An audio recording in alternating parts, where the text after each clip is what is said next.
Hey ladies and gentlemen, welcome back to another HD broadcast, and today we are going to be looking at a Terran versus Zerg on Scrap Station yet again. I know I've been casting a lot of TVZs here on this map already, but hey, what can I say? I've been watching some... Wow, that's a lot of hotkeys for the command center. Anyways, it is going to be the same players as I've been casting before.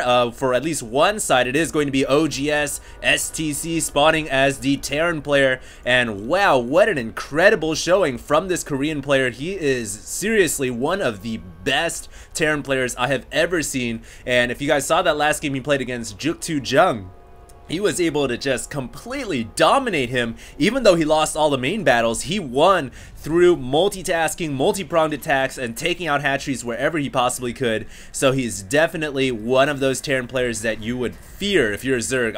If I'm a Zerg player, which I am, and I was playing against STC, man, I would just cry in a corner. This guy is just so amazingly good. One of the best Terrans I've seen, and his opponent is going to be his clanmate. So it is going to be an inter-clan war. It is going to be oGs.TheWind, and I haven't casted any games of the Wind before. But I'm going to assume that he's also a very good Zerg player, obviously being in the premier Starcraft 2 Korean registered pro gaming team. And I'm just going to call him Wind and STC. So Wind here getting a spawning pool on 15 supply, and we shall see what he decides to go for. Is he going to get a 15 pull into 16 hatch, which would be a very economical opening. I do like this map for fast expanding. It's relatively easy to hold on to. You just need to make sure you creep between the two bases. And of course, it is difficult for Reapers to get into your base on this map as well, so it is pretty easy to fast expand. We'll see what Wind decides to go for. STC here is getting gas down. He's got his barracks out already as well, almost on the way at least, and he might be thinking about getting a tech lab early on. Here comes Wind here trying to get his expansion down, but his clanmate STC is going to be able to hold that off with this SCV, forced to pull a second drone out to deal with the SCV, just being real annoying right there. Oh, nice control, pulling that away right before it was about to die and delaying that hatchery for a couple of seconds. And of course, at this high level of play, every little bit does count and helps so much. Looks like STC here is going to be opening up with a factory after the barracks, and he is getting a reactor on the barracks as well. So he is possibly going to go for a fast starport, might even go for mech. We'll look to see him grab that second gas relatively soon here, as the overlords are placed in nice positions around the map to scout and see exactly what SEC is up to. And Wind here, obviously the scout, or just knowing what your opponent is going for, is just so important in StarCraft 2. So we'll see exactly what happens. I think what SEC is going to do is probably land on the barracks and then take over the reactor, and yeah, that's exactly what he's going to do, and start pumping out dual Hellions, and he's going to also get his starport down as well. He's going to look to get that second gas pretty soon.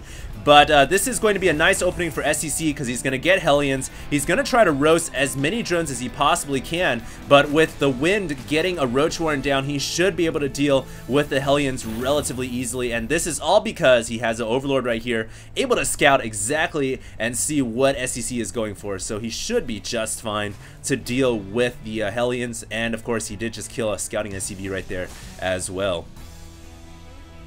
Wind's economy here looking pretty good. Both players actually relatively even. No saturation on the second expansion as of yet. Dual Hellions coming out across the map. So STC here going to start to do the harass that every Terran player needs to do early on to really just whittle down the Zerg expansion and not allow the Zerg to macro ahead of the Terran player. And we still don't have a second gas down for STC. He's really kind of gas starved at this point, getting a dropship out actually of his starport, and the Overlord is going to come in here and see exactly what is going on. He is going to see the starport, not going to see a reactor or a tech lab, so he knows it's either a dropship or a Viking coming out, going to pull away right there. And it looks like the Hellions finally starting to come forward. They might be interested. I think SEC is waiting to just stack up maybe 3 or 4 and then run in there and try to do some damage. But Wind here with a very nice concave of roaches, and he's spreading his creep as well. This is going to make it very difficult for those Hellions to leak by and get into the natural or the main.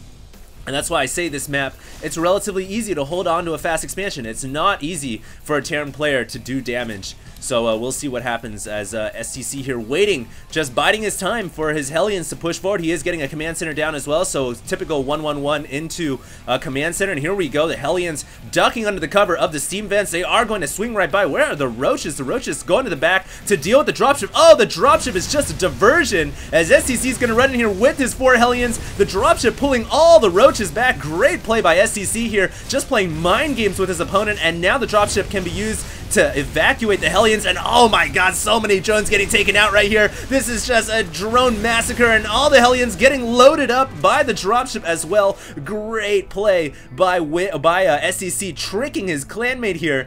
I see how he pulled those Roaches back by bringing the dropship to the northern side where the main base was, and then leaving the natural exposed to the Hellions.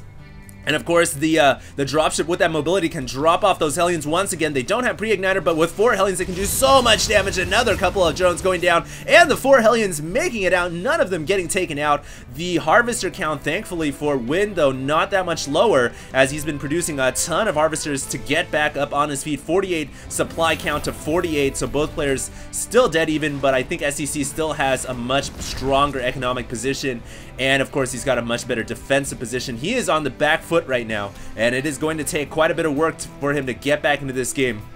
So look for him to try to pull something out, but that was just amazing play. Very nice tactics from STC, and here we go. Wind is going to get a Spire down right behind his main base, and he's going to try to get some mutas out to deal with these dropships as well as deal with the Hellions and mech. He knows that STC right now doesn't really have that much anti-air. There is a tech lab going down on this starport and 2 more barracks going down as well, so we are going to be seeing some kind of a Marine Marauder combination along with tanks as well. Very nice diversified build for our Zerg player here, as the Vikings are starting to pick off the Overlords on the map. 5 Mutalisks on the way for Wind, and he needs to do damage with these Mutalisks. He has to get himself back into this game.